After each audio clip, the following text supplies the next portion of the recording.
pemikiran kita yang terkadang stuck di situ-situ aja gitu loh. Jadi di sisi lain kita menginginkan perubahan, tapi dalam keseharian kita melakukan satu hal yang sama. Albert Einstein pernah berkata, suatu kegilaan jika seseorang menginginkan perubahan namun dalam kesehariannya tetap melakukan hal yang sama.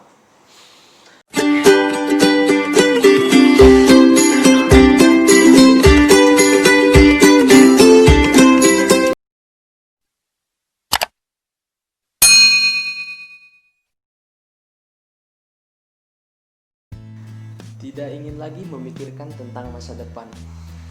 Mungkin kalau kita lihat sekilas sedikit keliru pernyataan seperti ini. Bahkan mungkin dianggap padesu atau masa depan suram oleh sebagian banyak orang. Gue pernah eksperimen melakukan social prepare kepada teman-teman gue tentang masalah pemikiran tidak ingin lagi memikirkan tentang masa depan ini. Dan banyak jawaban dari teman-teman. Ada yang positif, ada juga yang negatif. Bahkan ada juga yang menjudge, ya sudahlah, itu urusan mereka. Jadi di sini gue akan menjelaskan tentang masalah tidak ingin lagi memikirkan tentang masa depan. So, jadi akhir-akhir ini gue lagi senang bereksperimen tentang masalah pemikiran gue sendiri. Kalau menurut gue, masa depan itu tidak cukup hanya sekedar dipikirkan, tapi harus dipersiapkan. Karena apa? Terkadang apa yang kita pikirkan belum tentu sesuai dengan apa yang kita harapkan. Masa depan, kesuksesan itu akan datang ketika ada kesempatan. Dan yang namanya kesempatan tidak akan pernah datang dua kali. Nah, ketika kesempatan itu datang, lalu kita barengi dengan persiapan, akan jauh lebih memungkinkan untuk kita mendapatkan kesuksesan atau meraih masa depan. Jadi, masa depan itu tidak cukup hanya sekedar dipikirkan saja.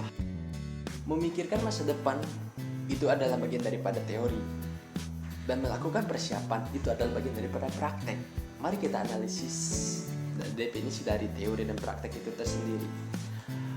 Teori adalah suatu asumsi yang kebenarannya tidak bisa diprediksi gitu, bisa benar bisa juga salah.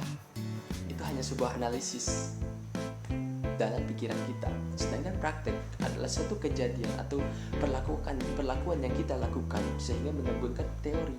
Jadi kesimpulannya teori dan praktek kita harus seimbang, harus ada kesinambungan gitu, berkorelasi dengan baik.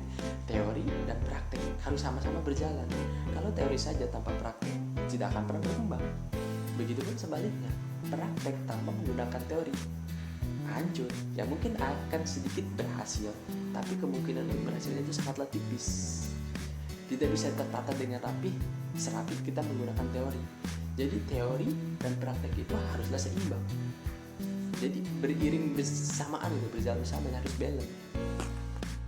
Jadi kesimpulannya adalah teori dan praktek itu haruslah berjalan seimbang dan beriringan gitu, agar ketika kesempatan untuk meraih kesuksesan itu datang bisa dengan mudah kita dapatkan. Teruslah belajar, jangan pernah menyerah. Teruslah berbenah diri dengan muhasabah, dan teruslah belajar dengan baik dan benar. Belajar tidak akan pernah menghabiskan pikiran selama kita mau berusaha.